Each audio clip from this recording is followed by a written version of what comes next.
과거부터 현재까지 보이스피싱 피해 사례는 매년 꾸준히 발생하고 있습니다.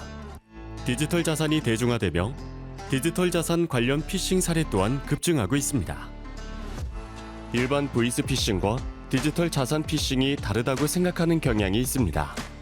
하지만 오히려 이러한 점을 파고들어 최근 보이스피싱 피해 사례 중 디지털 자산 관련 피해 사례가 많이 확인되고 있습니다.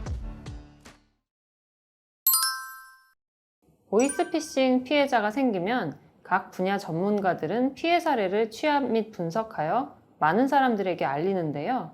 초기엔 사람들이 보이스피싱에 큰 관심과 걱정을 두지 않았지만 지속적으로 증가하는 피해 사례에 최근엔 직접 피해를 보지 않더라도 다양한 사례를 접할 수 있게 되었습니다. 하지만 높은 관심과 예방으로도 보이스피싱 피해가 단절되지 못하는 이유가 있습니다.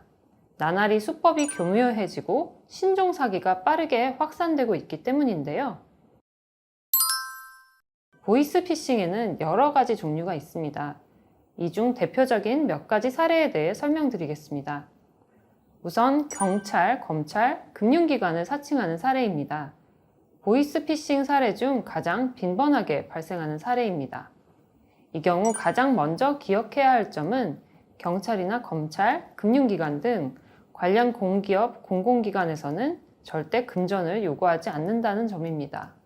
과거엔 전화나 문자로 간단하게 피싱을 유도했다면 최근에는 실제 기관의 URL 주소와 비슷한 주소를 만들고 홈페이지 내부 또한 실제와 매우 유사하게 제작해서 피싱을 유도하고 있습니다. 전화로는 관련 기관 대표 연락처를 주면서 직접 확인해 보라고 유도하기도 합니다. 하지만 전화 연결을 하면 보이스피싱 일행이 관련 담당자인 척하여 보이스피싱을 진행합니다. 그 외에도 발신 번호를 허위로 표시하여 자녀, 지인을 사칭하면서 도움을 요청하는 보이스피싱 수법도 있습니다. 또한 신청한 대출, 지원금 등 관련 메시지를 유포하여 보이스피싱을 하기도 합니다. 요즘은 가족, 지인들의 실제 번호 및 SNS 프로필 사진을 이용하여 보이스피싱을 하는 경우가 많습니다. 이럴 경우 당사자에게 전화를 거는 등의 방법으로 꼭 확인을 해야 합니다. 최근 한 사례로 보이스피싱범이 SNS를 통해 가족을 사칭해서 URL 주소를 주고 해당 앱을 설치하여 자신을 도와달라는 사례가 있었습니다.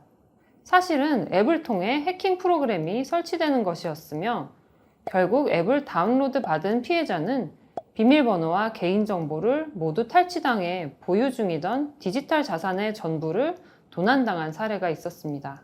혹시 나중에 이런 연락을 받고 자신도 모르게 앱을 다운받으셨다면 바로 삭제하거나 스마트폰을 꼭 초기화하셔야 합니다.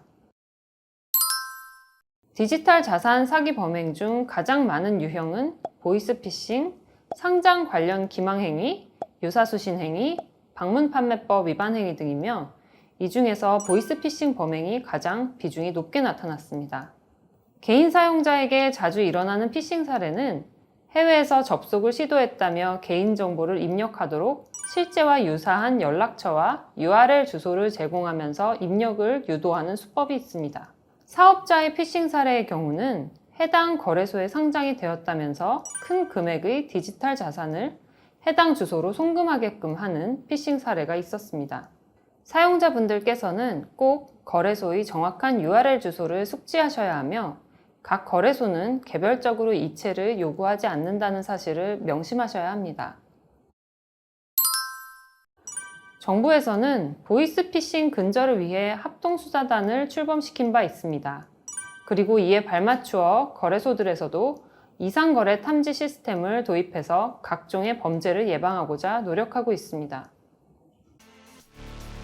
현재 거래소들이 범죄 예방을 위해 투자자들에 대한 교육 자료 배포 등 다양한 캠페인을 진행하고 있습니다. 디지털 자산의 피싱이 단절되는 그날까지 거래소들은 지속적으로 관리 및 노력한다고 밝혔습니다.